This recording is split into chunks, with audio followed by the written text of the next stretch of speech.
Hi everyone, my name is Marianne. I am the co-founder and general director of AI-UNES, the international summit on responsible AI held on October with the support of the French Ministry for Europe and Foreign Affairs.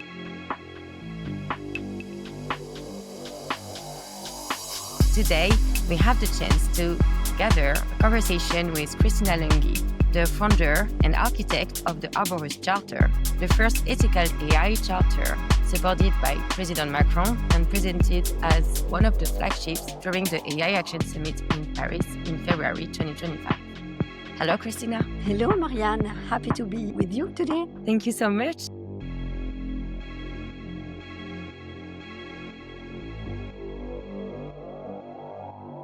A couple of months ago, we had the honor of attending the 30th anniversary of Arborus at L'Oréal's global headquarters in Paris. And I have to say, first, it was an honor for us to be there, and the energy in the room was powerful, and the real world impact was just simply moving.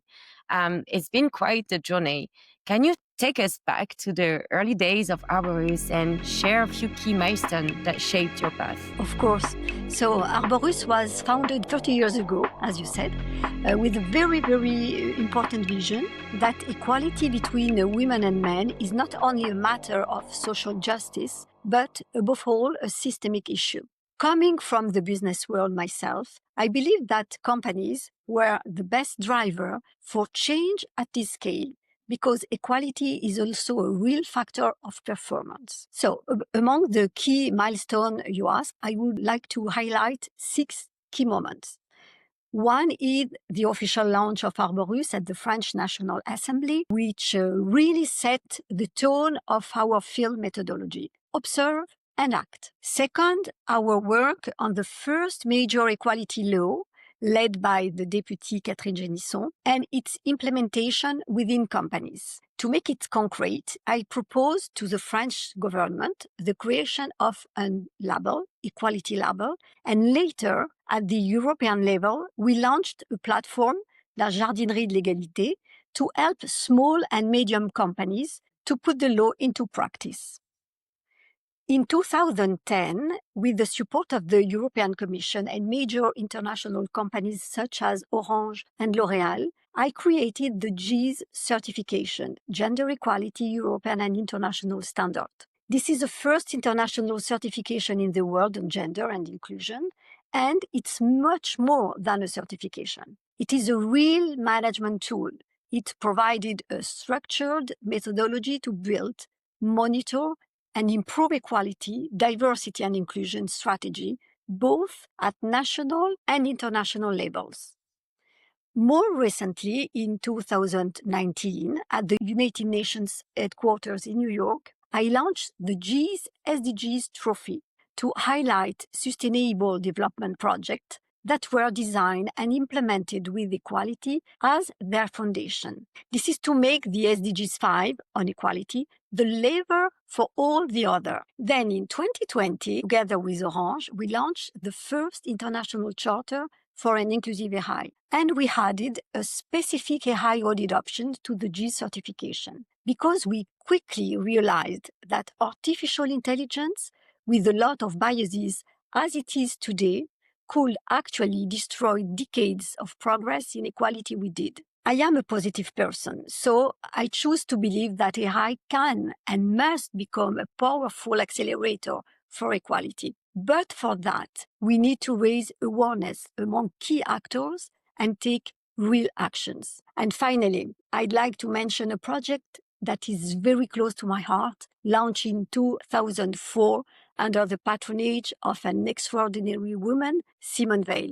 It's a solidarity initiative that connects women managers, that we call Marraines, with young girls from disadvantaged backgrounds. This project, named La Courte Échelle, is to provide these girls from adolescence with a female role model who can support them in their academic and later professional journey, with a strong focus on jobs in the tech. Thank you so much, Cristina. This is beautiful and very much inspiring. As I was saying before, what really marked our minds that will, stay a very powerful moment was as you mentioned, all of those companies that you invited on stage and that were talking about concrete projects, concrete initiatives that can exist in companies and being supported by worldwide ones. This is very inspiring, and thank you so much for initiating all of this. I want to come back to a specific aspect.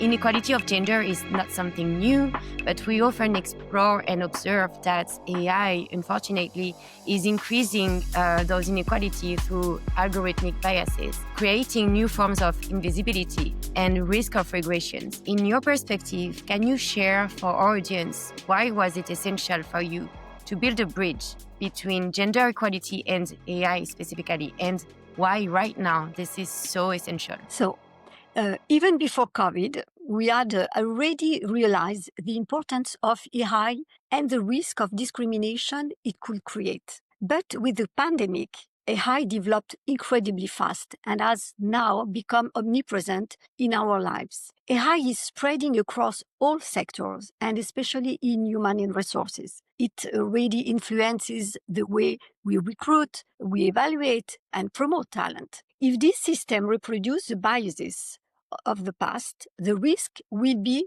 to reinforce inequality and even worse, amplifying them. That's why it is urgent to build an inclusive AI, placing diversity and ethics at the very heart of its development. Acting now means avoiding an historic step backward and turning AI into a real driver of equality. It also means making the bold choice to see AI as an accelerator for equality. Thank you so much. And that's the good example of something that we can actually inverse in terms of trend, right?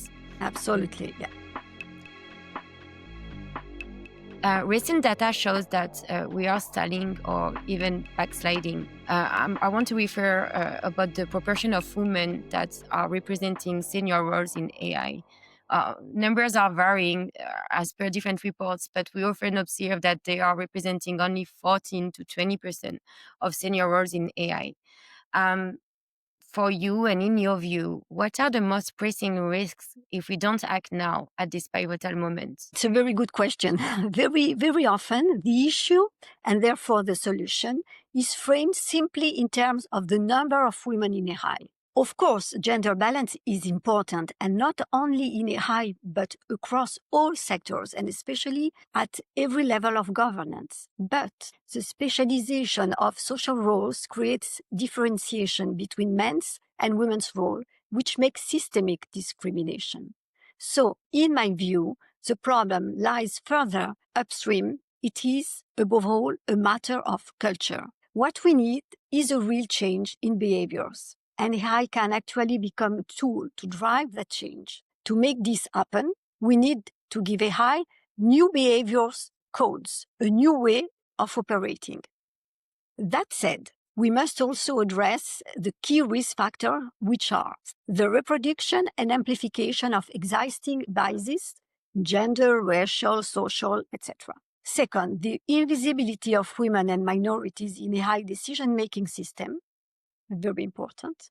And in the long term, a serious economic and social risk. Company and society that exclude part of their talent pool weaken themselves and deepen inequalities. And in the current geopolitical context, this risk can only be amplified. I believe we are at the point of no return if we do not act. That is why, since 2020, I have fully dedicated myself to this issue, which I consider both crucial and historic. Thank you so much for this. And again, I don't want to say again, but congratulations on everything you do. On behalf of AINS, it's really an honor for us to collaborate with you. I just want to take a concrete example for our audience just to make sure that we don't fall into abstract concepts. Just to illustrate what you are talking about, and please correct me if I'm wrong. I think we can take the example of healthcare. Let's say that we are building AI models to improve the way we are creating some disease, but that we forget on the database to ensure that it's balanced and that it's representing both men and women. We could fail in the situation, for example, where we have treatments that are not adapted to women. Therefore, it represents half of the population that couldn't be treated efficiently. Just to take an example, I'm taking this one because healthcare is part of the high-risk systems in AI, but it could be so many others. To follow up on this topic and the story of Arborus, on a positive note, what companies inspire you today in terms of meaningful action? So, it's not so much companies that inspire me, but rather some bad practices they had. And the risk for our future, for humanity, for our children, that drives me. But I am very fortunate to work with very innovative companies that uphold strong values. Orange, L'Oréal, the Banque de France, and others are invaluable partners in building this new world. I am also currently working with the University Hub in Milan, in Italy, on a project that could really make a revolution in AI and be a solution for a better world, more equal. But it is secret for the moment, and I will tell you after. Okay, triggering our curiosity.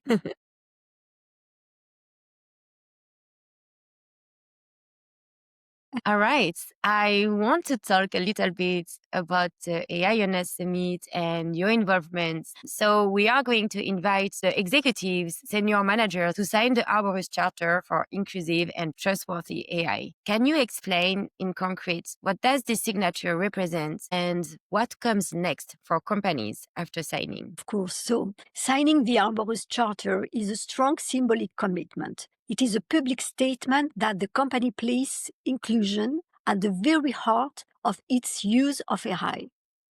But this is only the first step. After signing, company must truly turn this commitment into concrete actions. The Charter provides a process with 7 key principles, ranging from raising awareness among stakeholders to have more women, to ensuring that AI is inclusive in its design, use, prescription, etc. Second, put in place monitoring tools to measure the impact on their algorithms on equality. And share best practices within the community of signatories in order to advance the entire ecosystem through the Charter Club chaired by former Minister Isabelle Rome. And finally, and it's for me the best, is to go even further. Company can undergo an audit to obtain the GEEIS-AI label. So in conclusion, Marianne, equality for me, equality and inclusion are long-term battle. And thank you to invite me and to share all our experience. But AI offers us a unique opportunity, the chance to shape a fairer future, as long as we do not repeat the mistake of the past. But let's all make the bold choice to see AI as an accelerator of justice and equality. And I will be very happy to be with you very soon. Thank you. Of course. Thank you so much. And for our audience, right after the signature of the Arborus Charter, we will invite participants to join us during an immersive workshop dedicated to responsible AI prototyping. In concrete, you'll be spread into teams and you'll have to answer the following briefing. You'll have to identify an AI risk or emerging risk on the AI market and turn it into a competitive edge by leveraging compliance, ethics, and inclusion. Meaning that beyond the symbolic commitment, we also offer participants to explore actual and concrete ways to make AI more inclusive and more trustworthy. And yeah, again, thank you so much, Cristina, for being part of this adventure. You are the iconic voice of this initiative. And I really want to thank you for all of the work that you've been doing for 30 years. Yes, I'm very happy to have the chance to share a bit about your journey with our audience. So thank you very much. It's a pleasure. Thank you.